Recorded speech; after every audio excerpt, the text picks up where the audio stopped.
Hello everyone, welcome to my another video in Bengali language. আজ আমরা German বা Deutsch সংখ্যা বা নাম্বারস শিখব। আজ 1 থেকে 10 অবধি আমরা গণনা শিখব এবং পরবর্তীতে ধাপে ধাপে 100 এবং তার অধিক গণনা করতে শিখব। তাহলে দেরি না করে ভিডিওটি শুরু করা যাক। সংখ্যাকে জার্মান ভাষায় বলা হয় ডি সালেন। নখ আইনমাল ডি সালেন।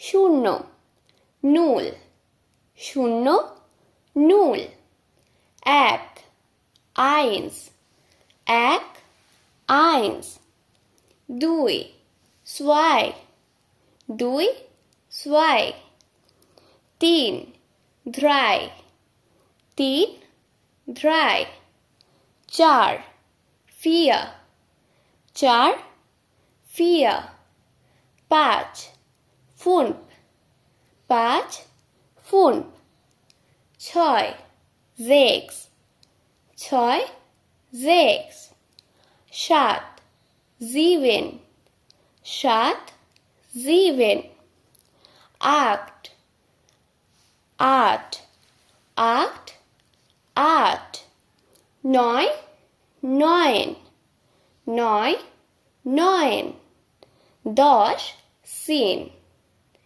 10 সিন। আশা করি আজকের ভিডিওটি আপনাদের ভালো লেগেছে। সাবস্ক্রাইব করে পাশে থাকুন আরও নতুন নতুন ভিডিও পেতে। আজকের জন্য এই পর্যন্ত। ডাঙ্কে।